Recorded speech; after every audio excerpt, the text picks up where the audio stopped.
Welcome to Old Path in our study through the Old Testament. We are currently in the book of Nehemiah, and we kind of ended right in the middle of chapter 4. And there's kind of a reason why, if you didn't get a chance to watch last week. It's because of what they knew as an ongoing threat that was opposition from the people that were not Jewish. And this is really the reaction to it. And it is one of the major, if you will, points in the book of Nehemiah was the opposition to this work. Now, before we look at a couple of other things, I want to make mention of it. There's an importance, and again, if you've been watching our studies for any length of time, you'll know that I bring this up quite often. It is really, really important that when we're studying, especially the Old Testament, we want to go ahead and look at historical events and not leap immediately into the application part of it. What happens oftentimes when people approach the scriptures, and this is really true of Old or New Testament, they'll read a particular passage and then instantaneously run right to the application, and oftentimes without even caring about the history of it or the original recipients. They're going to jump right into it as though it was being written to our day and not even really caring much about the historical context to it. In this part of Nehemiah, it's hugely important that we remember the history, which we'll do in just a moment. But this is also one of those places where when we look at the actual history of it and what they ended up doing in the face of a threat and what was really behind that threat, what caused it, if you will, even the spiritual force behind it and all of that plays in, there really is a lot of very, very good application that we can take from this. Now, it's, again, I believe incredibly important that when we get to the point of making application to what we're reading, and as I point out, in the Old Testament in particular, we never want to make it as though a particular verse is being written to the church, especially when we're looking at it being the nation of Israel. But in the most general of terms, you can find that this is a universal truth. And that is that the devil will always want to try to do something to disrupt the work of God among his people. So in the Old Testament, you had the children of Israel. At this point, when you're looking at this part in history, remember all of the things that had happened really since God made a covenant with one man that would be to the generations that would follow him. And this is Abraham that we're talking about. Kind of the best place to start with Abraham is chapter 12 of the book of Genesis. The first 3 verses is where God makes that statement to him ultimately that I'm going to bless those who bless you, I'm going to curse those who curse you, and through you the nations will be blessed. And really, if we understand that in its fulfillment, that really wasn't completely realized until the person of Jesus comes in. There's the ultimate blessing through the line of Abraham comes to the Messiah. So Jesus, very much a Jewish man of the tribe of Judah. So with all of that being said, what happens, if I could just do the big pieces here. So Abraham is brought to the land. He's able to see it. He's told that to you and to your generations, I'm giving you this land. Chapter 15 of Genesis, it won't be for a while. It's going to be hundreds of years. Your descendants are going to go away into captivity. They'll be brought back and they'll be brought into the land. So that's Moses, and then that is through Joshua. They once again come back into the land. In Joshua, they have a leader, and after Joshua, really they don't have anybody to take his place. You have the time of the judges. And at the end of the time of the judges, there's a lot of discontent in the people. They've really kind of lost their way of being God-governed people and looking to him to provide. Instead, they say, give us a king. And then so we get through the whole lines of the kings.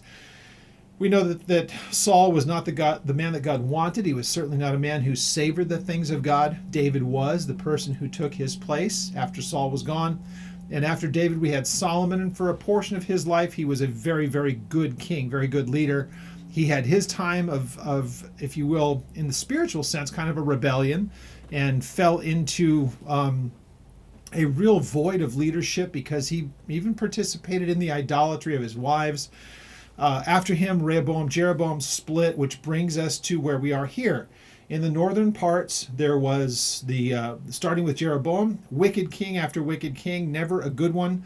They ended up being taken out by the Assyrians 100 years plus before the taking away of the nation at the hands of Babylon and Nebuchadnezzar. So where we are currently in time is after all of this has taken place, what we have is Judah and Benjamin in the south, now just known as Judah, the lower two of those tribes, and they've now come back from that captivity. So taken away for 70 years by the Babylonians into the Persians, and then the Persians begin the restoring of the people back into the land. God's hand is in this. He said how long it was going to be, and he works through even making foreign pagan kings help to underwrite the expense of this. So that begins with Zerubbabel, and we've already read through Ezra. Now here we are at Nehemiah, and that's kind of our timeline in this. So if I was just to ask anybody who understands what the scripture teaches, and I was to just throw this out as a hypothetical, just as a kind of, what do you think of this? If something as important as them being restored back to the land, and once again being able to reclaim a land that was once theirs, and the temple and the proper worship and all the rest of that, if that was what they were endeavoring to do, a simple yes or no question: do you think that the devil will stir up people and create opposition? The simple answer, if we know anything about the nature of the devil and what happens every time that God is doing some really wonderful work, opposition is going to come every single time, and he's going to stir people up. This is why there's good application to what we're reading here, but we have to take care of the historical part of it first and foremost. So when we read these chapters, let's just remember what we see here in Nehemiah, and it kind of spills over into the people themselves. For now, all that we have of the characters mentioned here, aside from just the people in general and the nobles and all that stuff, what we have really here is Nehemiah. And Nehemiah is paying attention to the things that are taking place around him. He's vigilant about the reports that are coming to him. And in the back of his mind, you could see clearly that he's able to always bring himself back to this place, and this is good application for us. No matter what it is that faces us in the way of an adversarial, kind of a resistance that the devil puts up and the people that he stirs up, first and foremost, we can always bring ourselves back to this. If we know that God is working in this, then all of those other things are just secondary. The fact that God is for us, and that he is doing something in and through and for us, that's what we have to keep in mind. Because if that's kind of the mooring, if that is our stability, then we're not worried about the opposition that comes, because God already knows that. But more importantly, again, God has already made us aware of what he wants to have done. And so that's what I have to depend on. You'll find that Nehemiah says precisely that same thing.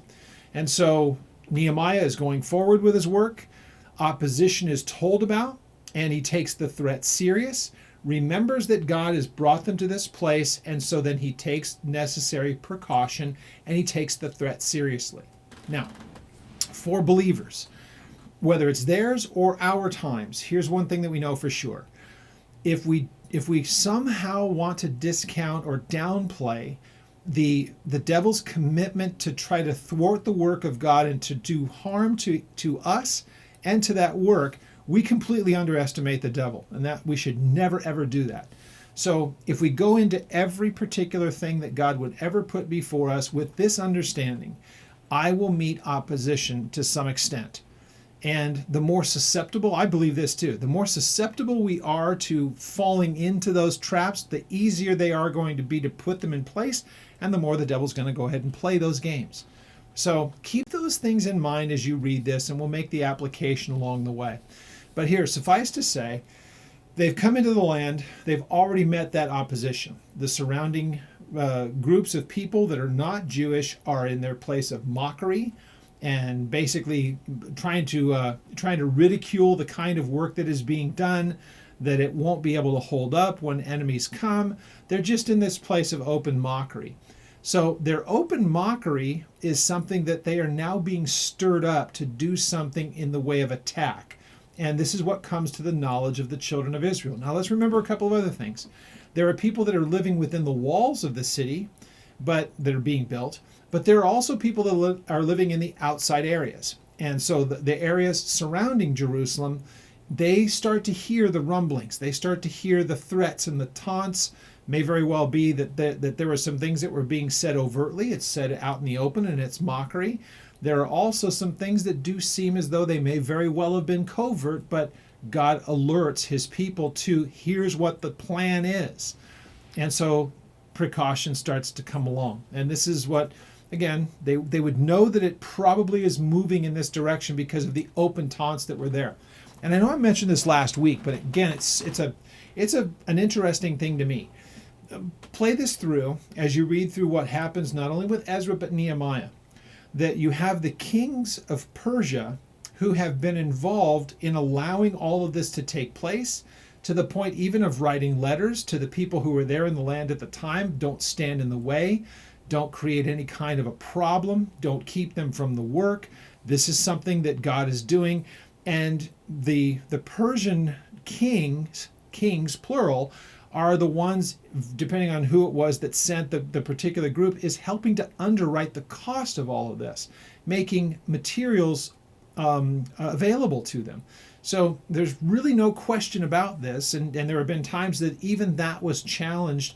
And once it was challenged, the kings reaffirmed what previous kings had done. And so there's nothing in the way of opposition from the kings of Persia.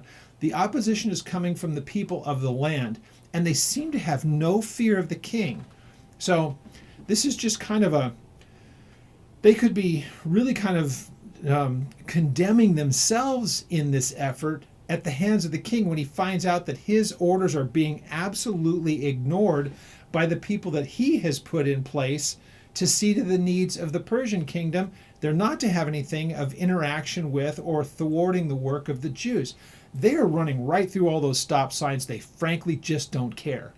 And so there's just no fear of the king, or they're so blinded by their hatred that they move right beyond that. There's a lot of questions that get brought up through that. Now, once again, how often do we see people in any variety of ways will do things that are completely self-destructive because they're just blinded by their ambition or their hatred or whatever the case may be? And I mentioned this last week. The inordinate amount of hatred that there is towards the Jews through history is easily able to be shown. And even in our day and age, right here and right now, that same hatred towards Jews is everywhere that you look, if you're actually looking for it. So think about what it's like to live in the Middle East at times like this, and the nations that surround Israel. There's a real hatred towards them. Not always by the governments of those countries, but mainly because of Islam. There is real hatred towards the Jewish people of those nations. And it is nothing that is new. It has been going on for thousands of years. And again, why is that? And the simple answer to it is because the devil hates anything that God loves. Humanity is at the top of that list, but he owns most of humanity anyway because they reject God entirely. But because God has said, you are a particular people to me, and he really only says that about two people. Peter picks up on that about the church and says, we are also peculiar or unordinary or different than the rest. As far as Israel is concerned, they are, as a group of people, genetically, if you will, they are chosen by God to occupy a land, and he reveals himself to them.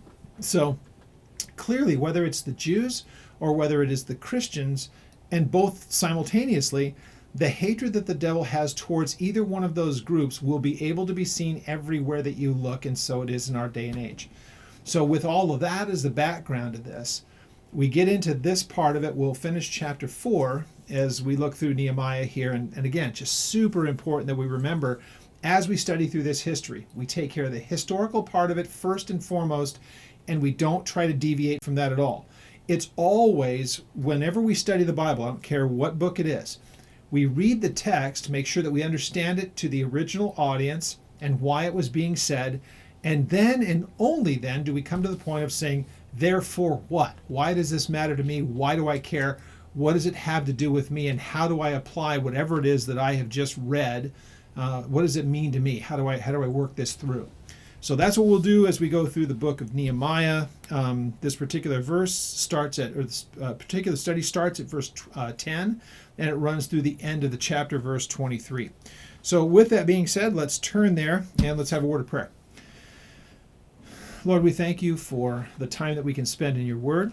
We thank you for what it says to us and what we can see revealed about the world around us, about the way that these things are applied to us here and now.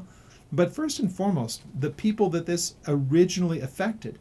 How did it work out to them? What does it mean? And why is this important that we would understand it here and now? It's just history, as some would say. And yet we see yourself and the way that you do the things that you do is revealed so often through the way that you have done things in the past. And so we see here the wisdom of Nehemiah and those around him, and the care with which they take the threats, recognizing their adversary. May we learn from those things as well. We give you all thanks and praise in Jesus' name. Amen. All right. So verse 10 says this, then Judah. So when he says Judah, remember this group of people, when you think of the kingdom as it was divided, there was Israel in the north and there was Judah in the south. So if you're thinking about the division of the nation after Solomon, you had Jeroboam in the north, Rehoboam in the south. And so the northern part of Israel had been taken out by Assyria long before this, long before even the captivity that started this process. They had been in Babylon for 70 years, and then with Zerubbabel, then into Nehemiah, almost 100 years later, you have that much of a gap between Zerubbabel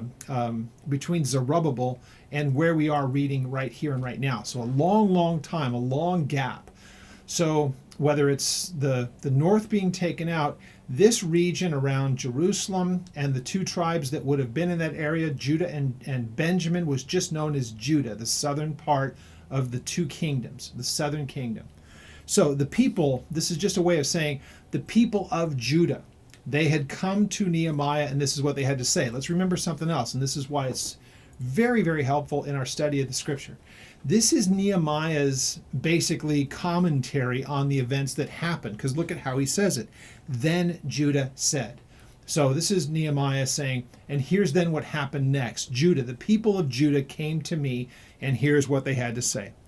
The strength of the laborers is failing, and there is so much rubbish that we are not able to build the wall. And, verse 11, our adversaries have said, they will neither know nor see anything till we come into their midst and kill them and cause their work to cease.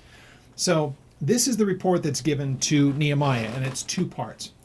There is the difficulty that we have in the actual labor itself, and then there is the threats that are that have come to our knowledge, whether we heard them kind of third party or whether they've been said in our midst and intended to discourage us. There is lots of discouragement that's going on. So as I mentioned when we kind of started this whole thing, the idea of discouragement shouldn't be anything new to us.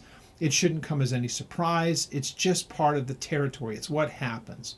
So when we consider that Nehemiah here is saying, here's what took place, and here were the concerns that were brought to me. This is what I had heard from the people. It is important for us to remember that all of these things kind of work together, though in the initial part of it, remember, and this is you can even see this in our own lives. Whenever something starts, there's an endeavor that we begin. There's such zeal, excitement, man, we are on board and we're ready to get to work. And after a while, you start to see the size and the scope of what you're asked to do.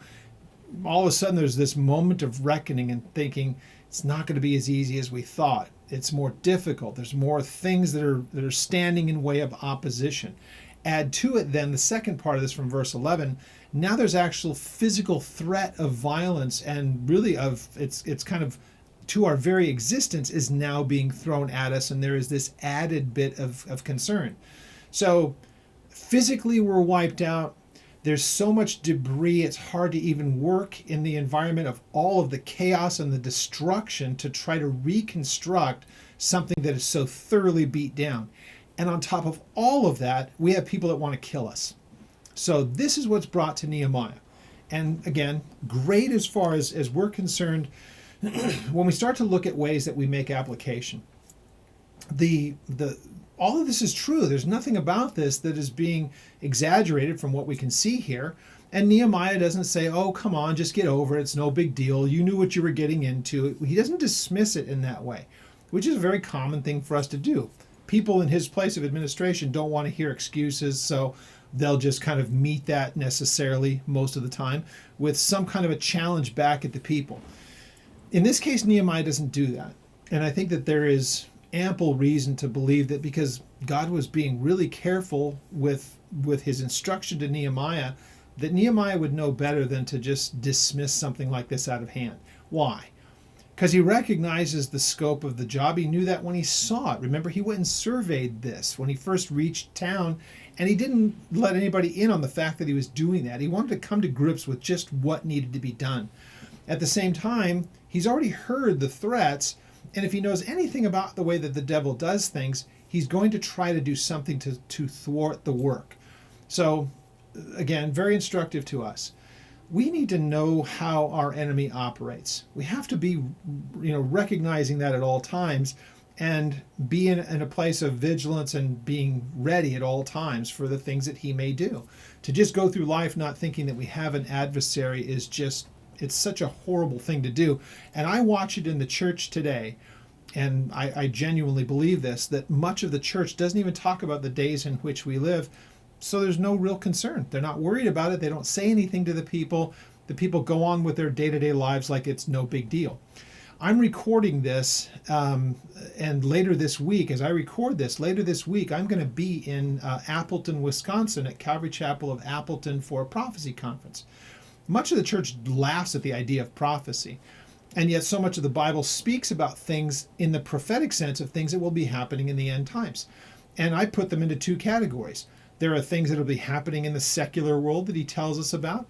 There are also things that will be happening in and around the church. And those two things are dealt with with a great deal of specifics in the text itself.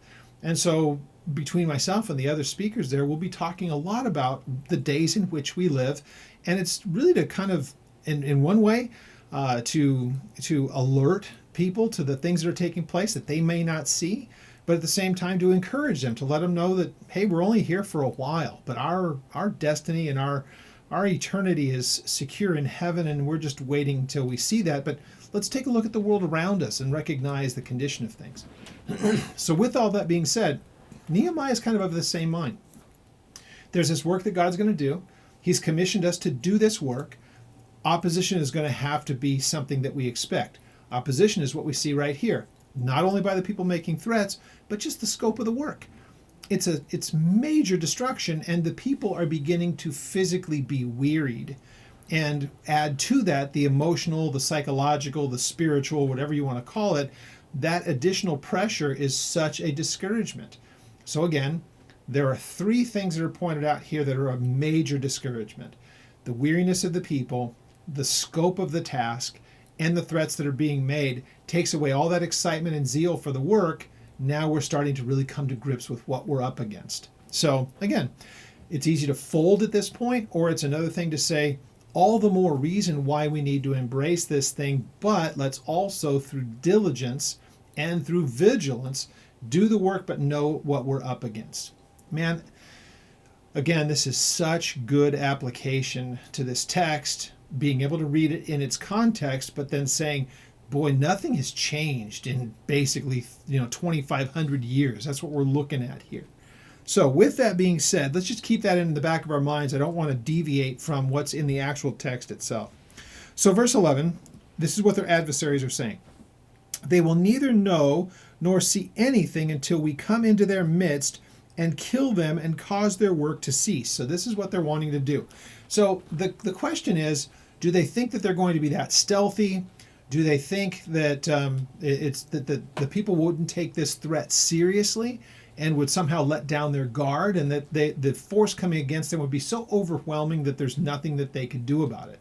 However it is, and however this was overheard by the people bringing the report, were they speaking about these things openly, or did somebody overhear something? Somehow, some way, what comes back to Nehemiah, they are planning to do something that will completely wipe us out.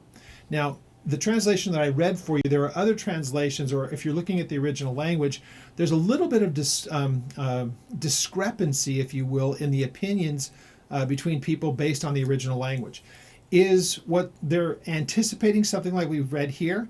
The numbers will be so overwhelming that we're going to be right in the middle of them, and they won't even know it until we're on top of them. As I mentioned already, there are so many of the people that were coming to Jerusalem for the work, but they lived outside the walls. Now, basically, something that is going to be said in a couple of verses here gives me the impression that this was going to be that they would not only come against the work in Jerusalem, but they may very well come against the people in the surrounding areas, because again, attack the people where they live, wipe them out, and there's no one to do the work in the city. So you're going to see that measures are taken in all of this, including that potential. So as we see this, that we're in the midst of them, and that, again, depending on what translation you're reading, it can give the impression that the people, we would overwhelm them before they can complete the work, whether it's in the city or outside of the city. They're making preparation to destroy the people, thereby we can destroy the work.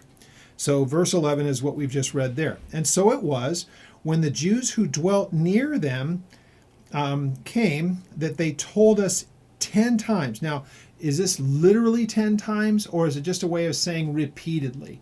And this phrase of 10 times is just a way of trying to say that it was a multitude of times, but it's not necessarily an exact number. And people would disagree on that. No, it was 10 times that they said, or it was just multiple times. It doesn't change the meaning at all. What it means is that they've been told again and again and again. It's been something that people have come repeatedly saying to Nehemiah.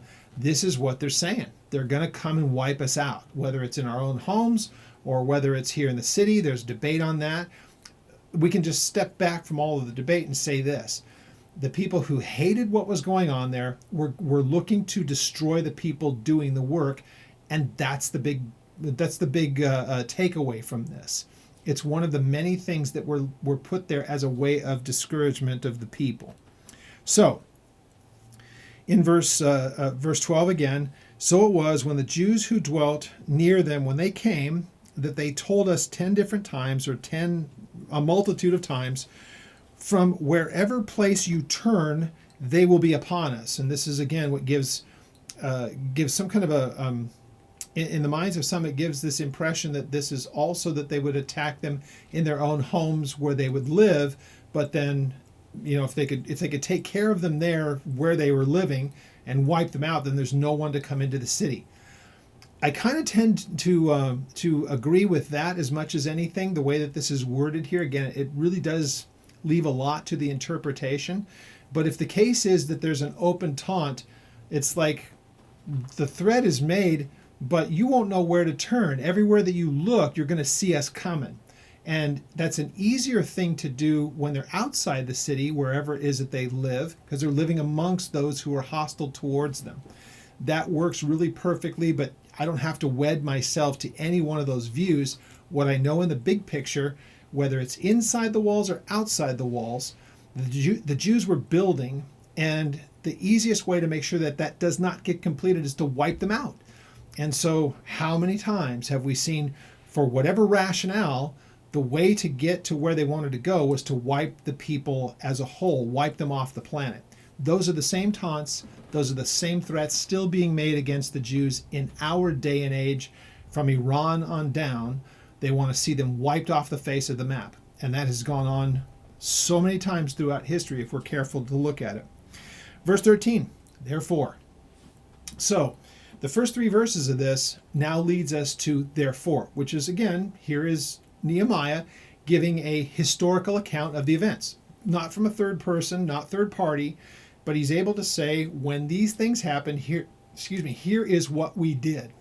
So, verse 13, therefore I positioned men behind the lower parts of the wall at the openings, and I set the people according to their families with their swords, their spears, and their bows. Now, the threats were being made possibly overtly, said between people, even though they knew that Jews may have been in earshot. Again, it was intended to be a discouragement. The devil would want them discouraged. So how best to begin that process of discouragement other than to make them think that things are just hopeless. So in this case, what they end up doing, if you think about when Nehemiah hears this, here's what he does. He puts people in place. That sends the message to everyone else that you're not being able to operate in stealth anymore. We already know what's going on. So if the same people who wanted to see the work stopped all of a sudden start to see people that are being positioned all around the work, and these are people who are on guard and vigilant, now there's no way that they have that stealth or that surprise because everybody knows what's going on. But what you have here is the lower parts of the walls, which means that they can see everything, and in the openings where they have not yet hung gates, there's still a way in and out. Or even if they have hung the gates, because we know that some of those gates had already been hung, but those are ways in and out of the city, and so they've put sentry, if you will, there, people that know what's going on, and they're watching and they're vigilant. So the whole work, I've put up the map a little bit earlier, and if you take a look at just the modern city of Jerusalem, the old city where the Temple Mount is and all the rest of that, and you just look at where the walls are relative to what you can see online of just the size of the city, you'll realize that to our understanding, it's really, really small. But imagine being a small group of people and needing to have an enforceable, wall around it. It then becomes a pretty big thing because there's a lot of ways to attack it. If you're trying to get in, it may be difficult to defend. So what we're reading here is that Nehemiah wants very much for not only there to be a real usable defense, but it needs to be able to be seen by the adversaries. Now they realize they don't have the advantage of surprise. So God is doing all of this, you can see, and Nehemiah even acknowledges that God has made these things known, and had they not been known, who knows how this would have worked out. It's really, really important. Well, therefore, he says, I position, verse 13, men behind the tower, the lower parts rather, of the wall and the openings, and then I set people according to their families, so where they dwelt, with their swords, spears, and their bows. So offensive and defensive types of weapons. The defensive is to be behind the walls and to be in a place of concealment. At the same time, all of these other things would then be, when you look at swords, spears, and bows, offensive weapons. These are things intended to inflict damage. Verse 14, and I looked and arose and said to the nobles, and then to the leaders, and then to the rest of the people. These are three groups of people that are mentioned here, but it's a best way of saying everybody heard what I was about to say. I said this to the multitude of the people. And this is for him to say, you need to know what's going on in my mind, and here's what we're going to do. Well, let's just read on because it'll become obvious. He says now, do not be afraid of them, the people making these threats. Remember, here is what you are to keep in your mind. Remember this, the Lord, great and awesome, remember him, and then fight for your brethren, your sons, your daughters, your wives, and your homes. So really there's nothing that's left out there. Your material things, your immediate family, but your brothers and sisters, those who have come back from the captivity that God has brought to this place, keep them in mind. What is the reason why? What's the motivation for doing all of these things? Take a look around. Look at where you are, the ground on which you stand, but then also recognize the people who have stake in this just as you do. So this is a great reminder, again, if we want to make application to this. Is there something that the church could glean from this? Yeah, because the church itself is a work. And the church is at all times, if it's being faithful to the scripture and it's being faithful to God's word, it's going to be in a constant state of attack, and the devil's going to want to stop it and thwart the work. It just comes with the territory. We need to be on that war footing all day, every day. It never ends. If that's the case, it's so easy to get stuck in the day-to-day of things and lose sight of that. So this is a good reminder, as he says to them, so it should be to people of God throughout the ages. The devil wants to stop a work. So here's what you need to remember. Remember the God who has called us, who is great and awesome, and then remember the task that's put before you.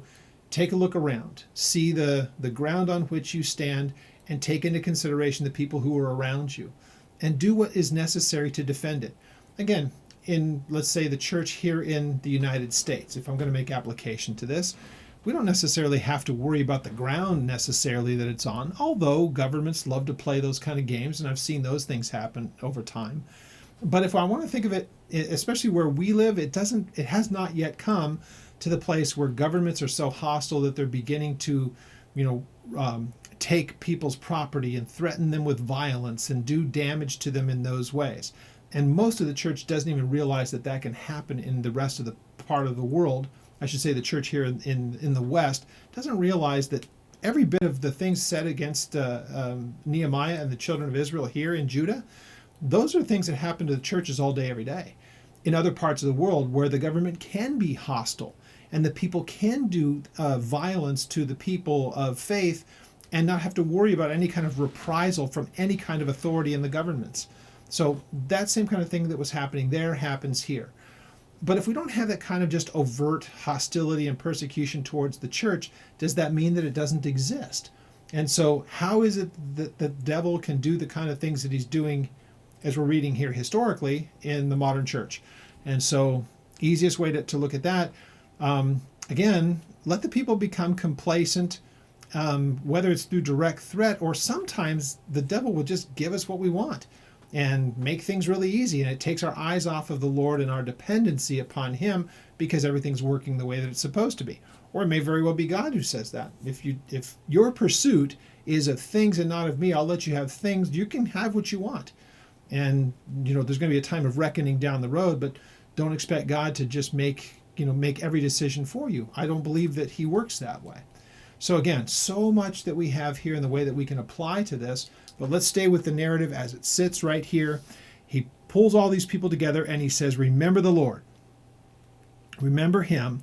And then this phrase about him, great and awesome. But you could read it this way. Remember the Lord and fight for your brethren, your sons, your daughters, your wives, and your houses. So that great and awesome is just a description of who he is. So again, this is a great way of saying, is he somehow diminishing the threats that are there? No, because he says, remember why you're doing what you're doing, and then remember above that the Lord is present with us and has given us this task, if you will. So it in no way minimizes the problem, because he says in verse 15, and it happened when our enemies had heard that it was known to us that God had brought their plot to nothing, that all of us returned to the wall, everyone to his work. So whatever it was, however it all happened, it was obvious that God had brought, it was, Nehemiah mentions, it was something that God had done which brought it all to pass. Could that be something as simple as alerting his people to it and then them taking the precautions?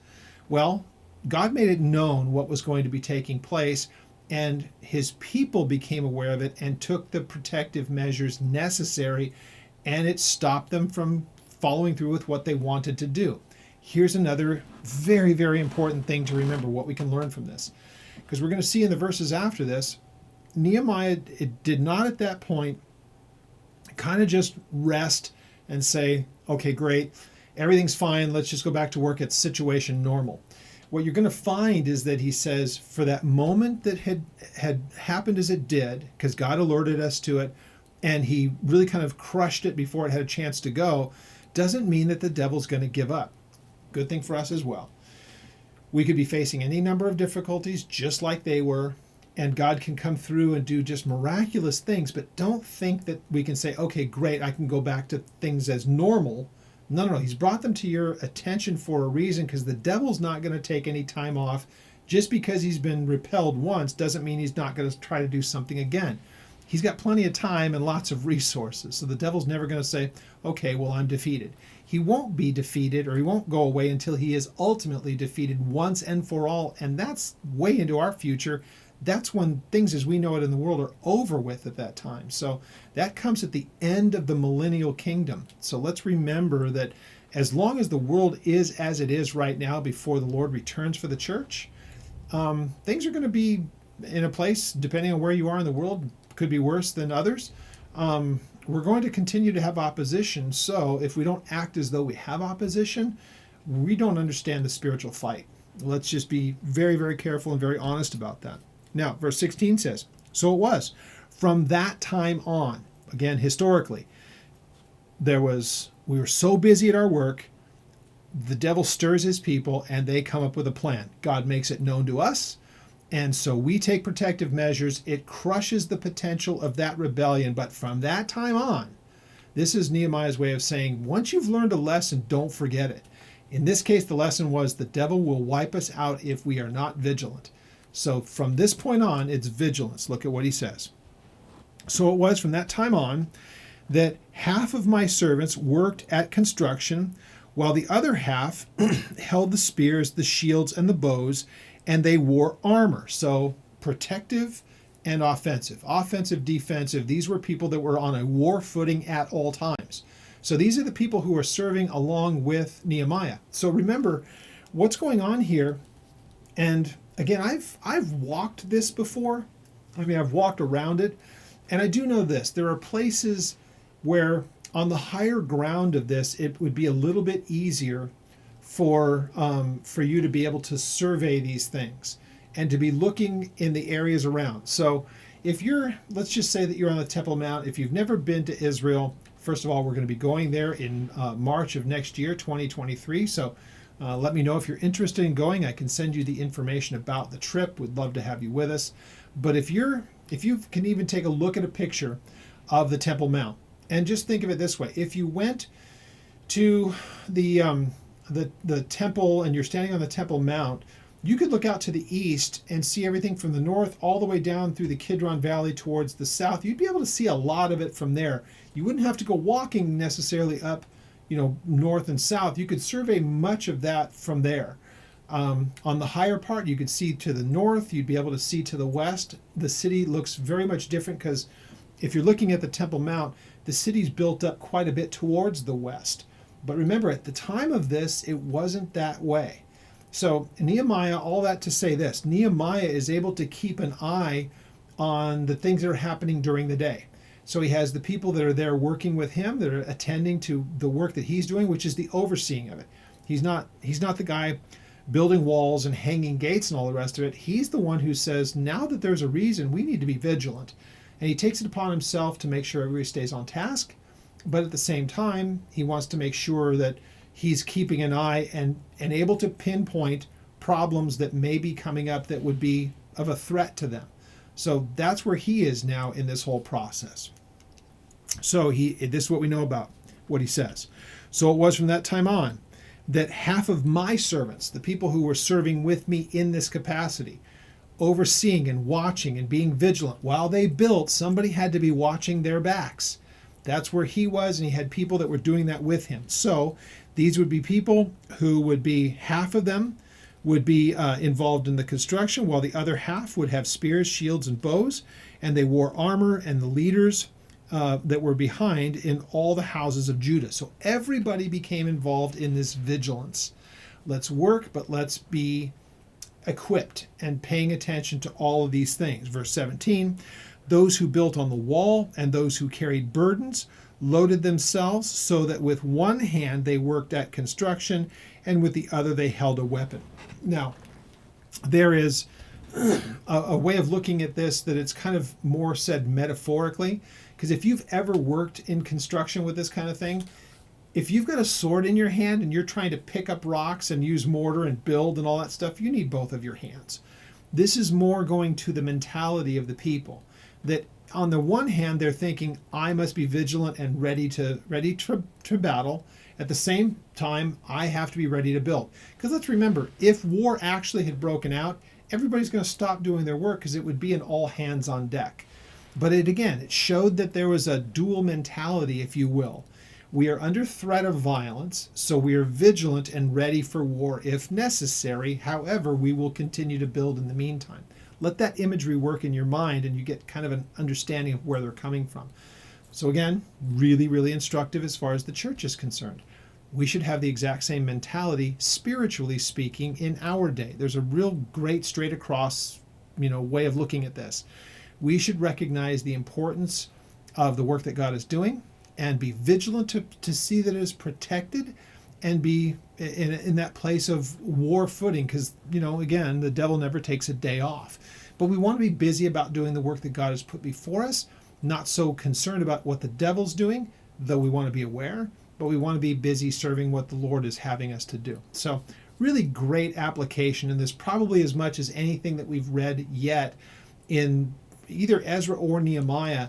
The straight across application of what we saw with them historically works so well in our understanding of how things still are. Because again, what we have here is we know how God operates, and we know how the devil operates. We should pay attention to those things, probably more so than much of the church even realizes.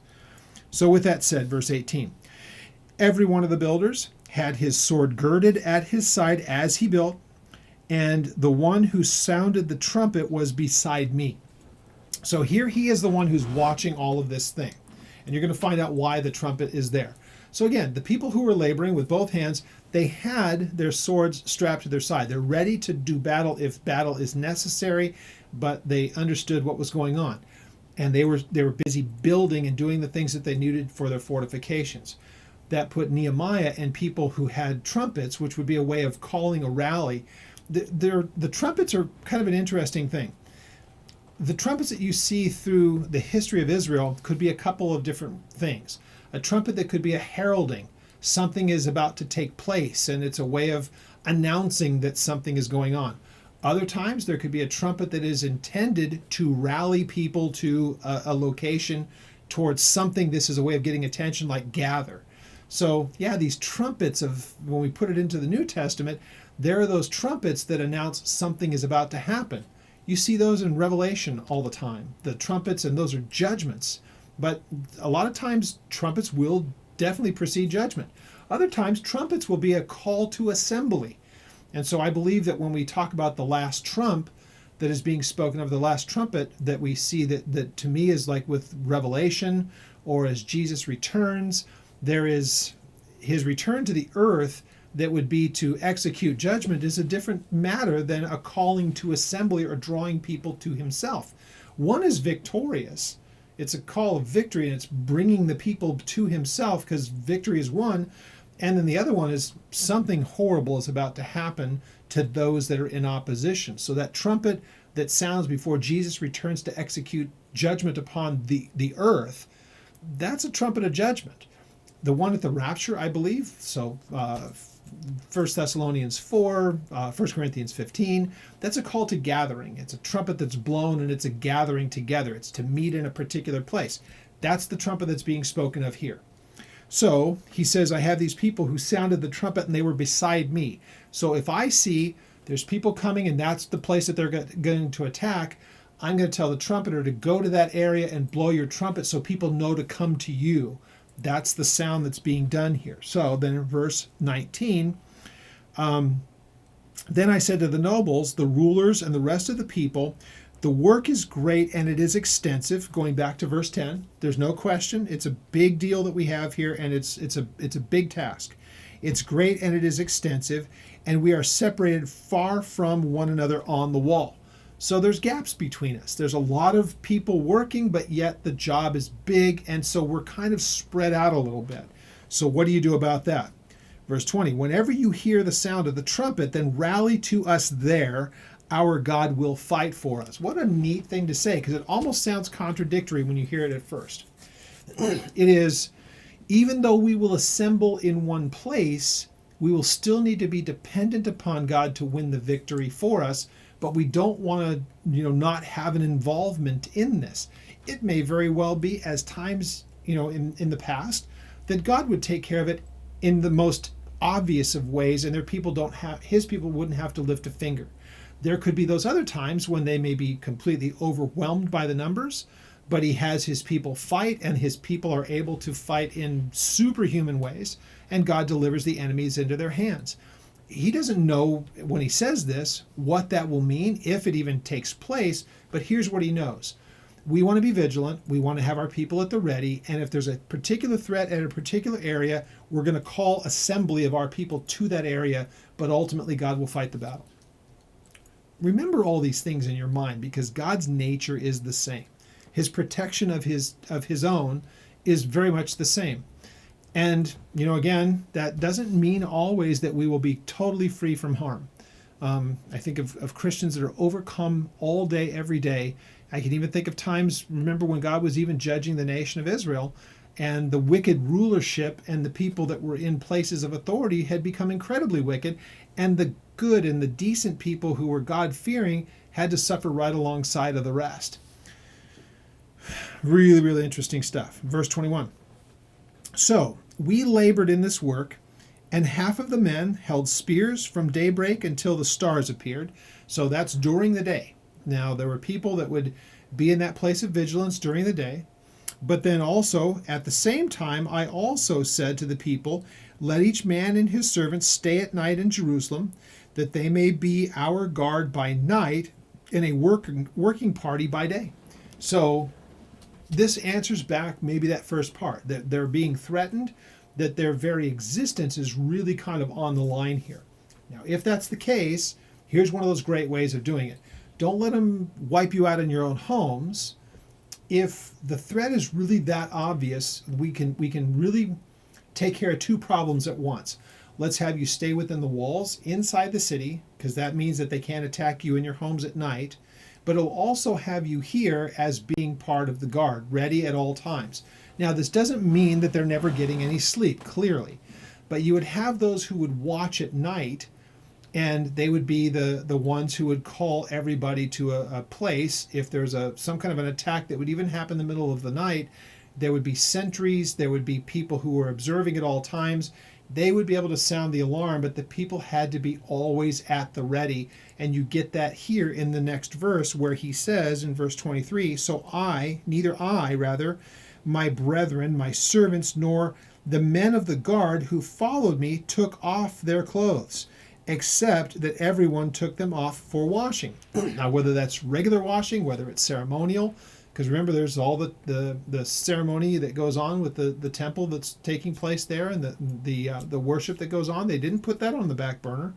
Of course they wouldn't, because that's them honoring God. So basically, he says, if we want to try to put it in a modern way for us to understand, that we never left the place of readiness. We were always at the ready, to the point where we were always girded and dressed. We had everything that we needed. Everything was right there for us, and if there was going to be any kind of a problem, we weren't going to let that get in the way. It wasn't going to be something that we were caught unaware or ill-prepared. Sorry, my phone is vibrating.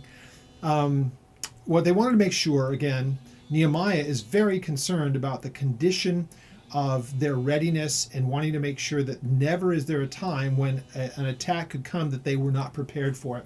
So here he just says there was never a time that we were, if you will, unclothed. We were always at the ready unless we just took them off for washing, but that means they knew that they were only off for a simple amount of time. They just never let their guard down. It's probably the best way of looking at it.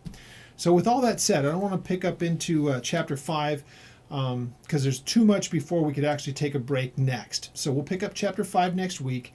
And in the meantime, just, again, read through these texts again, and read through them very carefully and just go, gosh, this is one of those areas in the text where it's pretty obvious that there is very good application that you can make to our days and times, whether it's in the church or to us as individuals as part of the church.